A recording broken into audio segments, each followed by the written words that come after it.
Have you wondered about the differences between the terms copy editing and rewriting in the context of academic writing?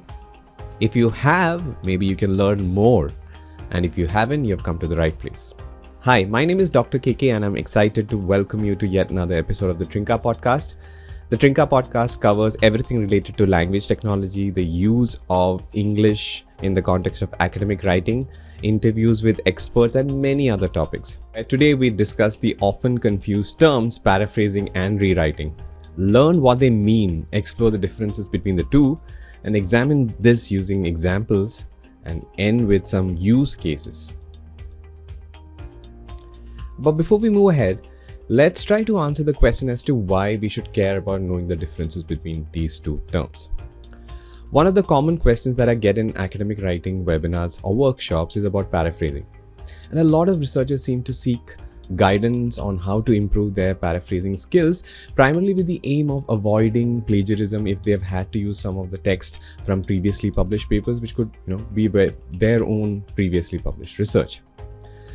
Now, some clients that I've worked with have also requested rewriting of their manuscripts, which is quite different from paraphrasing and is usually beyond the scope of copy editing and substantive editing.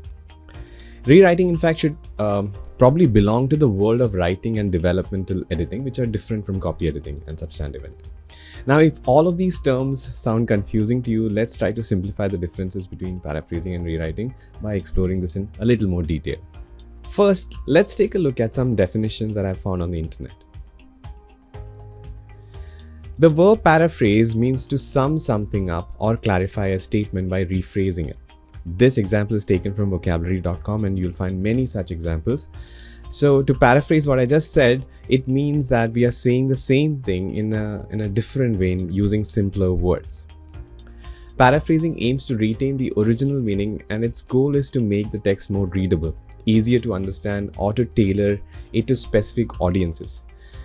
So unlike rewriting, paraphrasing does not involve changing the structure or order of the original text. On the other hand, a rewrite means that you start from scratch, most often, writing the text again to improve it.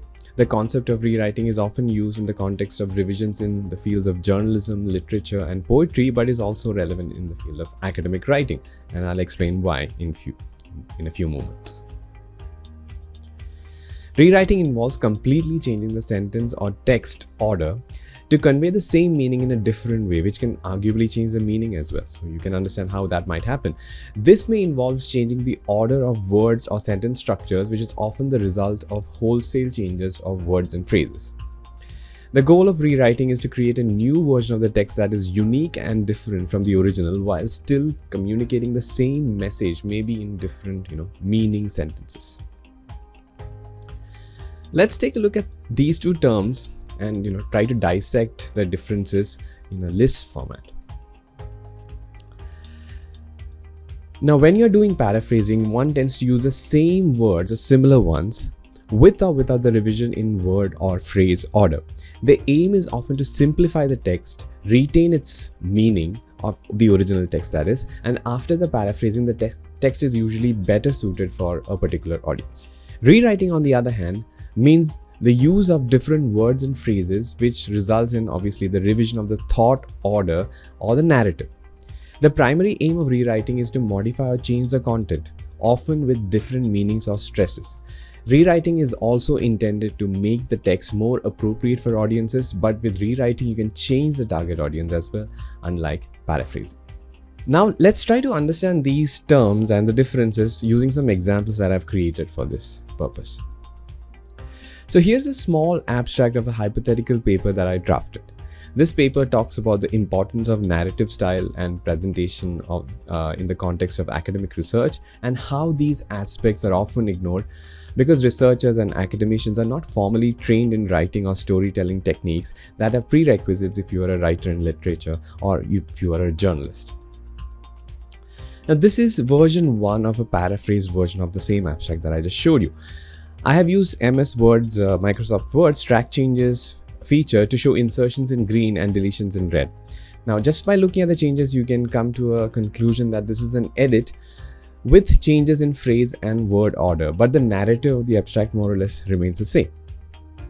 Now, there are some obvious changes like the use of alternative words, alternative transition words, revised sentence structures, and the revision of verbs to match the revised subjects, among many other changes. And this is one way you can look at paraphrasing. Now, this is version 2 of paraphrasing. The edit looks similar, but I would argue that it is slightly lighter than version 1, but the changes continue to be in phrase and word order, and the narrative of the abstract is more or less intact, just like in the previous example. Now, there are some obvious changes like the use of alternative words, alternative transition words, revised sentence structure, and alternative adverbs, among many other changes. Now, let's take a look at the example of rewriting. As you can see, in this example, the arguments and the way the narrative is structured is completely overhauled, right? The writing style is different and the intended audience is also likely to be different. You can see that the text is wordier and more like what you would expect to read in a blog article, less like that in an academic research paper. Also, note that there are content additions. For example, the first sentence is a stress on why the reader should care about the narrative style of a research paper. The rewritten version also ends with a broad statement about encouraging researchers to consider their research papers as stories, and thus, being more engaging from a reader point of view. Now, here are some ways that I could think of on how we can use these two terms in the context of academic writing and in what specific situation that you would use them and refer to them. Let's try to understand when you can use paraphrasing techniques. First of all, paraphrasing is ideally employed in the later phases of the writing process and is synonymous with milder revisions, editing, and proofreading. These are the terms that sort of go hand in hand with the term paraphrasing. As mentioned before, it is widely employed to avoid plagiarism and is often used to clarify or distill the meaning of text. And a less frequent reason may be for adhering to word count limitations, which you can do by using paraphrasing or shorter words or phrases. Rewriting, on the other hand, is best left to the initial phases of the writing process. For example, the rewriting can be done for improving the first draft of your academic research paper, which on reading, when you read it, you found that it didn't have the punch or the vision that you originally had when you started writing the process. And that's when you can use rewriting.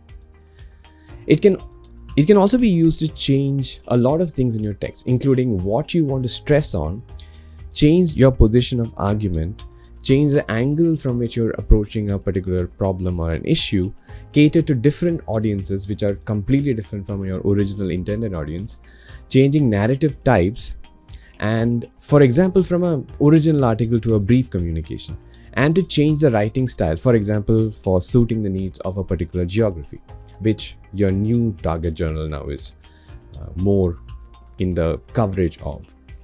Finally, it can also be used to achieve some extreme word count limitation in situations where you're changing maybe your manuscript type, which may involve content deletions, which may lead to transition gaps, which can in turn be addressed by changing the narrative, which is exactly what rewriting is.